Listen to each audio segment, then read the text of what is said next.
BYU football program assigned their best class ever, best in italics. We'll explain why it still needs to continue to improve at a very rapid rate as they get ready for the Big 12. We'll also talk about Sione Po'uha and his addition to the BYU coaching staff, and what is the latest on Jaren Hall and his decision whether to go pro or remain at BYU.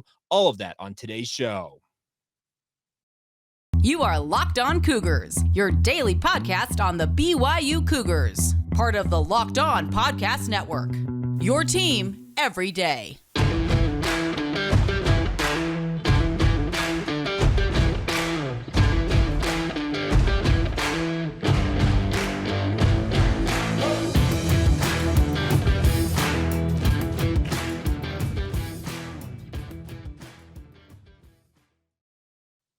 What is up, everybody? I'm Jay Katz, your host here on Locked On Cougars, your resident BYU insider. Thank you for making Locked On Cougars your first listen of the day. Always appreciate you guys checking out the show, whether you watch it on YouTube, download it wherever you get your podcast, or consume it however you consume it. Thank you so much for supporting the show. Today's title sponsors are friends over at Sling TV. This episode of Locked On Cougars is brought to you by Sling TV. Do not miss this week's bowl matchups between every team out there when it comes to bowl games on Sling. Sling, the TV you love for a price you'll love. Try it today. A reminder for you guys that we're very proud to be part of the Locked On Podcast Network, and as such, we are your only daily podcast focused on the BYU Cougars. The goal, simply stated here, is to make you guys the smartest BYU fans in the room, and BYU did all of their work that I'm expecting from the early signing period on Wednesday. 16 players signing national letters of intent to join the BYU football program. 13 of them, if my count is correct, high school athletes, 1 junior college transfer, and 2 transfers in from the NCAA transfer portal. And the thing about this is it's actually not a bad class. And what I mean by that is it's a class that actually, if you go by the metrics, and what I mean by the metrics, we're looking at the 24/7 composite ratings. Now, in terms of what you would expect, and I said in the open, what is the best class in BYU football history? Well, I'm going to allow Jeff Hansen, our good friend over at Cougar Sports Insider, as well as Give Him Hell, Brigham, the podcast. He mentioned this, and I'm actually scrolling to it. I actually clicked the close button when he sent this out. But he says that with the 14 signees, so he's speaking of the junior college and high school signees, says BYU average recruit ranking is 85.25. It was 84.88 a year ago and 84.11 the year before that. He says it still needs to climb up to move up in the Big 12 rankings, but BYU is putting together quality over quantity this year and improving. Now, the biggest thing is that BYU, when you look at that number, 85.25, you're like, okay, well, where does that land in the Big 12? Folks, sadly, it's right near the bottom of the Big 12, if not at the bottom of the 12 teams that are going to be in the Big 12. We're not, well, I guess we're not counting necessarily Texas and Oklahoma, but BYU has ground to make up in the recruiting rankings. Do I ever anticipate a day that BYU is going to be a top 25 recruiting program? No, I don't think that is realistic, especially with all of the various I don't want to say the issues or the holdups or the I don't know how to exactly describe it the best. It's on the tip of my tongue, but the biggest thing is BYU knows they have an honor code to deal with. They got academic restrictions to make sure guys are up to snuff academically to get into school, and that obviously is going to cause some guys to just not be interested in BYU or vice versa, BYU not be interested in them. And that obviously makes BYU's recruiting pool that much more shallow. And they have to be very, very cognizant of who they're going after, how do they fit at BYU, et cetera, and make sure that they feel like they have got quote unquote BYU guys that are going to succeed in Provo. And that's much easier said than done, because you can talk all the time about, well, they should go after this guy, or they should recruit this type of area. They should go break ground in this state. All of that is nice, but the biggest thing for BYU is identifying guys who can be difference makers for them in this new Big 12 era and make sure they land those guys. The sad part is there were probably 8, I would say, top tier LDS athletes, and BYU, by my count, got 2 of them. That's a 25% success rate. Do I expect BYU, if let's say in any given year, there's 8 what we call elite talents in terms of guys who are members of the LDS faith that BYU ostensibly is in on the recruiting here for? Should BYU be converting on all 8 of them? That would be like just pie in the sky dream scenario. But wouldn't it be nice if BYU could get to 50%, maybe even a little north of that, maybe get 5 guys, and in a bumper crop year, maybe 6 or 7? the thing for BYU is they've got to turn the tide a little bit here. And the biggest thing for them to turn the tide is to have success going into the Big 12. Now, that's similar to what I just said. It's much easier said than done because the Big 12 is going to be just a new bear trap for BYU. 10 Power 5 games next year, the most the BYU will have ever played in its program history. How will they deal with the overall rigors of week-to-week Power 5 action? I'm anticipating BYU to be middle of the pack, maybe gunning for 6-6 at the best next year. But the biggest thing you can do is at some point, you've got to start getting elite talents and getting them into the program where they can come in and make a difference for you. I think the other thing BYU can do right now in the recruiting sphere is bring in guys. Yeah, okay, you're not necessarily recruiting at an elite level, but BYU's always been about development, especially under Kalani Sitake. He understands he has to have guys that come in, develop their talents, and then end up, it pays off that they're that 4 or 5-star type talent, maybe a couple years down the road. The bigger thing for that is to make sure those guys get an opportunity to go into the NFL. You raise the profile of BYU. Maybe a young man out there sees that athlete and says, okay, that guy went to BYU. He succeeded there. I've got, in my mind, more talent than him. I'm more ready made to do what he did at BYU. Maybe I can go in there and reset the record book or go in there and be that difference maker for BYU. That's a big part of what TCU and Utah have done. They have parlayed their success on the football field into bringing in elite talent. And it's not a surprise that they are both in the upper echelon of the sport right now. TCU in the college football playoff, Utah playing in the Rose Bowl. BYU should aspire to get to that level. Will it take a full decade like it has taken for Utah and TCU to get to that level? Maybe so, but I think BYU has had a little bit of a test case scenario to be able to study with both TCU and Utah, making the jump from the G5 ranks to the Power 5, and they can learn from the struggles that Utah and TCU went through. The best part is BYU's staff, Jay Hill, Kalani Sitake, Aaron Roderick, all of them were at Utah when they went through that transition to the Pac-12. They've already experienced what it means to go from a G5 level program to being a Power 5 level program and the heavy lifting it requires to get you to the level where you can truly compete.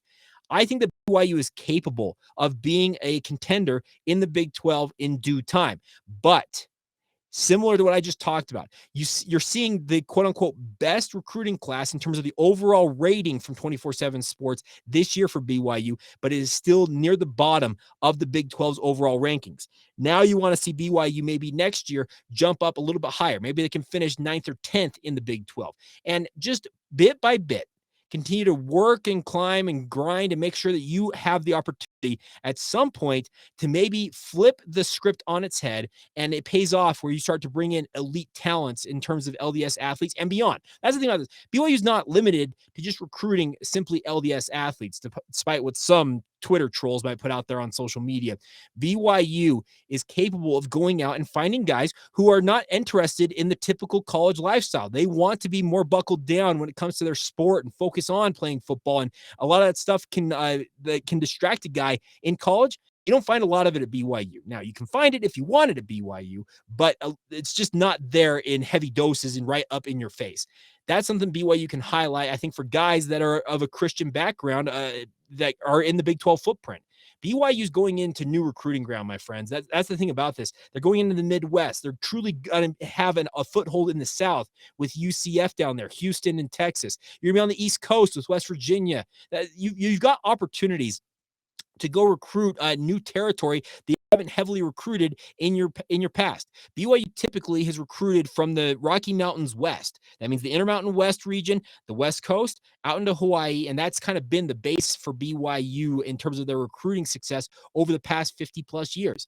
Now you have an opportunity to expand that and make it more national, and that's going to be, I think, an important thing for BYU to take advantage of. So I'm pleased with BYU's overall class. I think there are two key difference makers in terms of the transfers into the program, both Aiden Robbins as well as Isaiah Bagnor coming into the program. I think both of them can be instant impact guys. And the hope is that they have that impact and they can show other guys in the transfer portal that, hey, BYU is a place that you can go and succeed at whatever position you're playing. In the case of Robbins, playing running back. In the case of Bagnor, he's taken over at defensive end / outside linebacker. Just pass rush is essentially what he's going to be. He's going to be an edge player. So I think that BYU's recruiting class this year, it's good, but it needs to go up significantly for BYU truly to live its best life when it comes to being in the Big 12 Conference. Like I said, this is all much easier said than done because it requires heavy lifting, convincing guys to go out and take a leap of faith in joining BYU in certain circumstances. But the biggest thing is I've got faith that Jay Hill, Kelly Po'uha, and we're going to talk about this next guy, Sione Po'uha, on the defensive side of the football, can help raise BYU's fortunes on the recruiting trail because all three of those guys have proven that they can get it done on the recruiting trail. BYU's previous defensive staff got a little lackadaisical in how they went about recruiting. That's changed with this new staff incoming, and we'll talk about what Sione Po'uha in particular brings to the BYU football program here momentarily. Today's show is brought to you by our friends over at BetOnline. It is your number one source for all of your sports betting information, stats, news, and analysis. My friends, you can get the latest odds and trends for every professional and amateur league out there, from pro football to the college bowl season, basketball, and probably even tiddlywinks if you're looking for it. They've got it all at BetOnline. And if you love sports podcasts, you can find those on BetOnline as well. They are the fastest and the easiest way to get your sports betting information. So head over to the website today to use your mobile device to learn more now. That's BetOnline, where the game starts. Thank you once again for joining us here on Locked On Cougars. Make sure you guys check out the Locked On Sports Today podcast. It covers the biggest stories in the sports world in 22 minutes or less. It's got instant reactions, game recaps, and of course, the world famous Locked On's Take of the Day. That's Locked On Sports Today, available on YouTube or wherever you get your podcasts. All right. A number of you saw the news, and if you didn't, I think you've been living under a rock, that former University of Utah star, NFL, 8-year NFL veteran, and most recently, an assistant coach at Utah, as well as 1 year spent at Navy as an assistant coach, Sione Po'uha is coming to BYU as a defensive assistant coach. They have not revealed what position he will be coaching. I am guessing he's going to be on the defensive line, whether it's defensive tackles or as defensive line coach. That'll be his title, because let's just put it this way. This guy played at an All-American level at defensive tackle for Utah. He played defensive tackle in the NFL for 8 years, made a bundle of money when it came to his career in the NFL. And now he is coming to BYU ostensibly to help lift the fortunes of the Cougars. He spent the previous 4 seasons. He resigned his position at the University of Utah actually just earlier this year, shortly after the Rose Bowl. He stepped down from his position as defensive tackles coach for the Utes, but he comes to BYU, and the hope is that he can parlay some of the success he had over the 3 years he was at Utah, as well as just his lone season at Navy under Ken Niumatalolo, into helping the BYU football program. The one thing I can tell you about Sione is he is a guy that connects with this generation's recruits because he has 2 sons who are of a recruitable age. He's got one of his sons is currently on a mission for the Church of Jesus Christ of Latter-day Saints. His other son most recently received a preferred walk-on offer from his alma mater. Speaking of Sione's alma mater, the University of Utah, he knows what the recruiting process is like because his sons are going through it or have gone through it in the recent past. He's also a guy who has worked throughout his time in football with youth. He's been a leader in the community. There's not a bad thing that I've ever talked to anybody about to say about Sione Po'uha. That's the thing about this is a guy who I think is going to fit right into BYU. And I think that he is going to help resuscitate, hopefully, better defensive line play for BYU. Many of you will recall the defensive line play over the past 2 to 3 seasons has left a lot to be desired. The rush 3, drop 8 scheme, at times bringing 4 and 5 guys, it's just not been good enough. Downright, it's just not been good enough for BYU's defensive line. That's where I believe that Sione Po'uha can make a difference, because he can come in immediately and say, okay, guys, I've been where you're at, speaking to BYU's defensive tackles and nose tackles in particular, and say, I've played this position. Learn from me. I'm going to give you some tips and tricks to the trade, and hopefully we can reverse the fortunes of what this program has been going through, speaking of BYU recently along the defensive front. I also think that guys like Kelly Po'uha are probably going to be either an outside linebackers coach / edges coach, or maybe even just he's a rush ends coach. He's just the defensive ends coach. I don't know what the titles are going to be, but I think those two will be working in tandem. And Jan Jorgensen probably remains on staff as the analyst to help the defensive line, which has actually been a very, very good thing.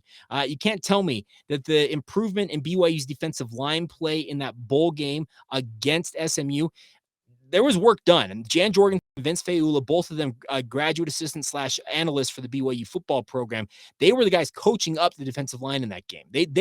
They showed something. So there is hope that BYU can generate pressure on the quarterback with guys that are currently on the roster. Now, will all of those guys still be on the roster come spring ball? No, I don't think so. I think there's still going to be turnover. There's going to be hard conversations had with guys saying that, hey, we love you, but we need you to move on. Or guys will decide, you know what, this system does not work for me. I'm going to go find another place for myself to land. That there's going to be some of that defection happening over the next month plus, I guess, a couple of months until spring ball really begins. But what I love about Sione Po'uha is he's a guy who's been there. He can point to the fact that he played 8 years in the NFL. He was an All-American in the University of Utah. He can point to the fact that he has coached up some of the better defensive linemen of the recent memory for the University of Utah. Not everything out there exists in a vacuum. He is a guy that I'm sure many athletes at BYU probably saw the play of Utah's defensive line and said, man, that's a pretty good defensive line. This is a guy who was part of that. So I like what Sione brings to BYU. On the recruiting trail, I think he's got an ability to connect with people. That's the thing. Like I said, his 2 sons have gone through the recruiting process. So he knows what pitches probably work with certain people because he's heard them used on his own family. And this is a guy, like I said, that just fits in because Jay Hill was a guy that was there at Utah when he was there playing. Jay Hill obviously knows him. Kalani Sitake knows him from their both playing days as well as coaching around one another. The University of Utah and the Kyle Whittingham coaching tree, which branches off of the Lavelle Edwards coaching tree, it's been very fruitful. And the good news is BYU scooping up a lot of those talents right now. You've got a guy like Jay Hill coming in. You have Sione Po'uha. I think Kelly Papinga coming back to BYU is an absolute home run.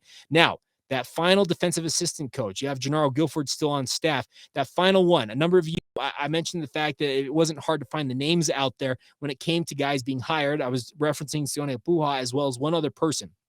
I'll just tell you this much. That coach that I'm expecting to take that final assistant coaching position, he's currently an assistant coach at San Diego State that has BYU ties, very strong BYU ties, might I add. Just go look up the San Diego State coaching staff, and I don't think it'll take you more than 10 seconds to realize who I'm talking about. And I'm assuming that will be announced shortly after San Diego State completes play in the Hawaii Bowl on Christmas Eve. Will BYU be making a hire announcement on Christmas Day? I would hope not, because I don't necessarily feel like I need to be breaking that down on Christmas Day. But even if they do, we'll have it covered for you right here on Locked On Cougars. All right. Coming up here in just a minute, let's talk about the big, gigantic elephant in the room. What in the world is going on with Jaren Hall? And how long should BYU realistically wait for him to make his decision whether he's going pro or he's staying put as the starting quarterback for the BYU football program? We'll get to all of that here momentarily. Today's show is brought to you in part by our friends over at UCCU. And I hate to be the bearer of bad news, my friends, but interest rates and inflation are both on the rise, as if all of us hadn't noticed that. Well, here's the good news. UCCU can help you use this current rise in rates to your advantage. For a limited time, UCCU is offering a 15-month savings certificate with an incredibly high APY of 4.00%. The best part of a savings certificate is you make you one deposit, then let your money grow and grow and grow with a fixed rate of return that's much higher than your standard savings account. That's the best part about it. The best part is you can start this for as low as $500, making it an awesome opportunity for every type of saver, both big or small. And the best part is UCCU will allow you to jump up once your interest rate during that 15-month period of the savings certificate they're offering you guys. That way, if yields continue to increase, you have the option to jump up to the higher yield that makes it a great savings tool in this rising interest rate environment, my friends.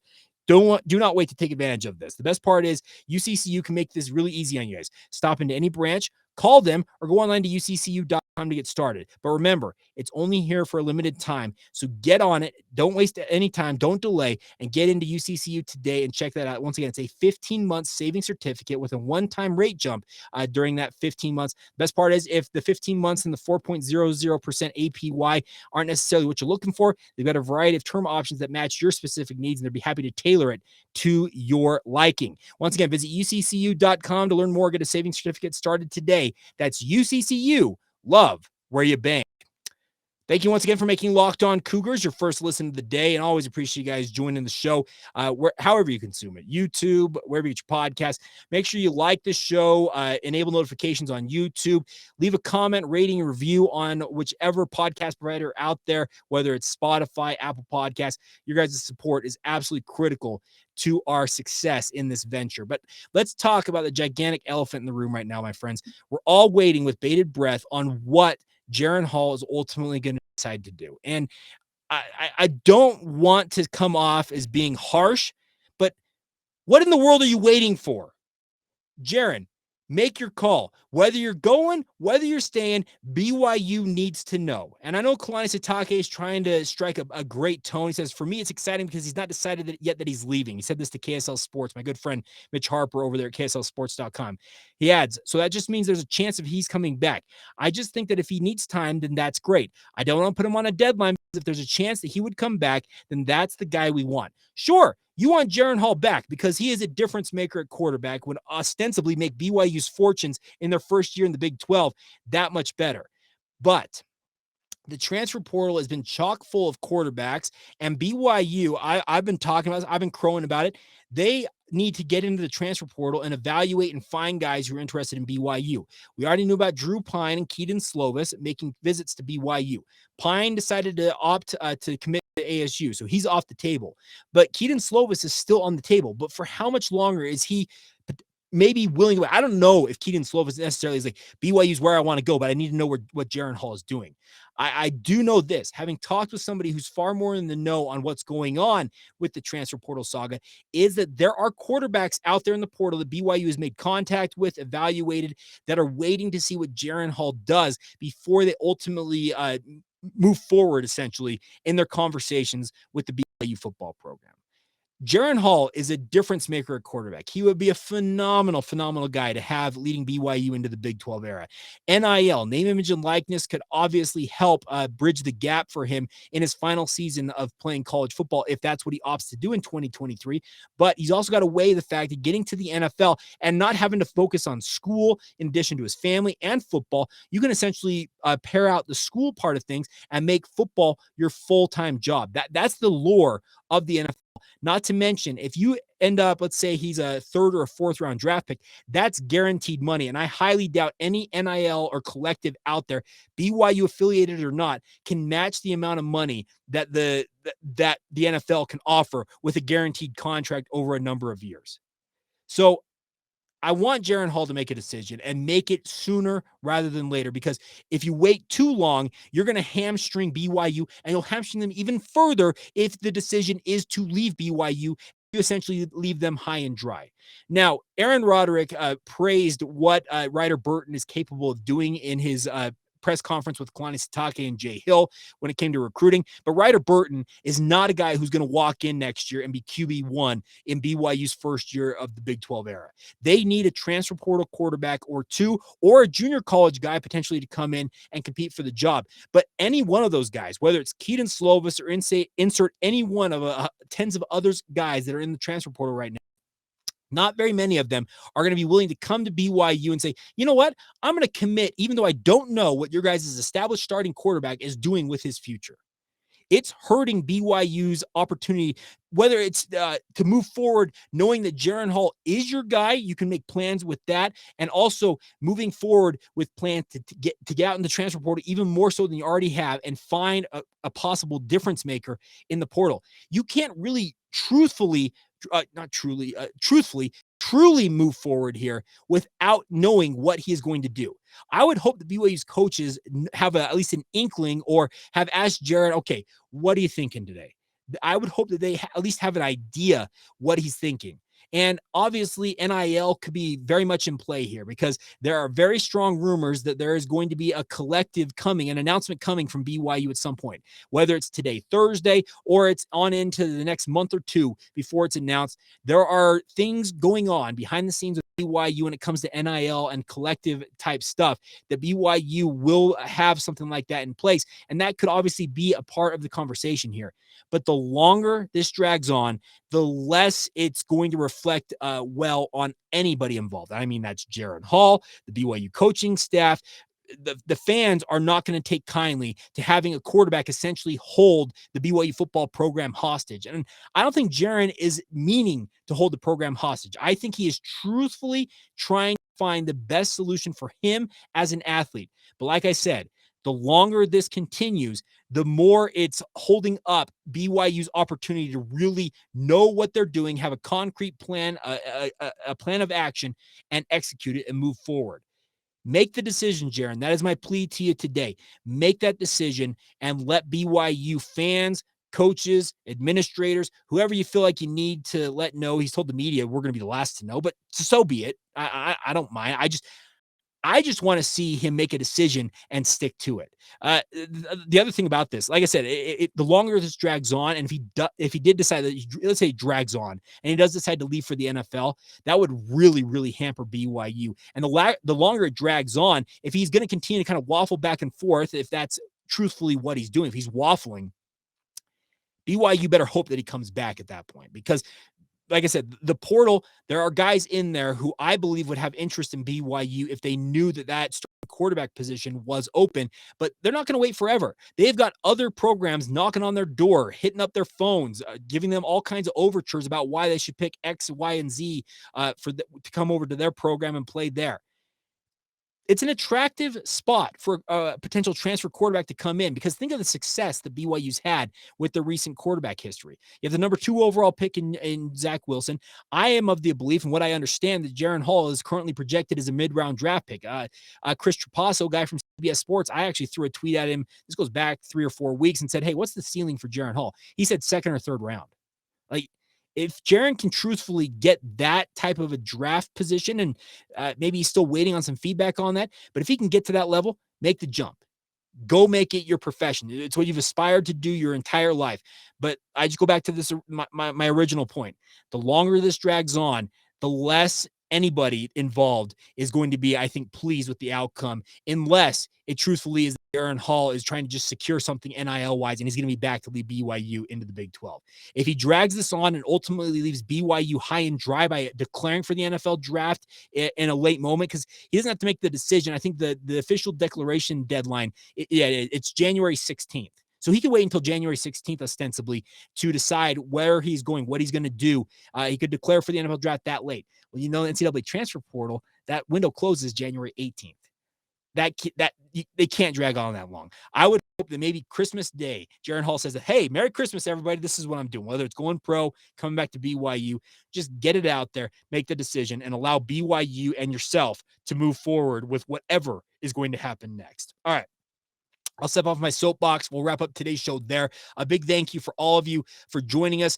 Typically on Thursday, this is what we technically call the Thursday edition of the show. I usually have our mailbag edition of the podcast. We're actually going to finish out this week with the mailbag. So if you have questions, a number of you have already sent them in via social media.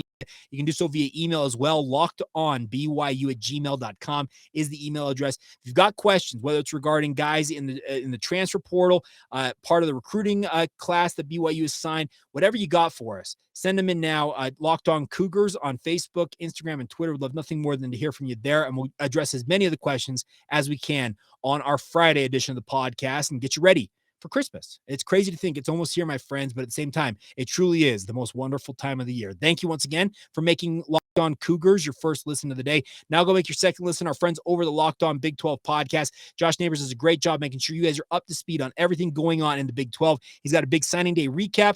Yours truly, Mary, may not be making an appearance on Locked On Big 12 this week to recap the BYU football season. So stay tuned to all of that. Get that free and available wherever you get your podcast, also on YouTube. And until tomorrow, have a great rest of your day. This has been the Locked On Cougars podcast. See ya.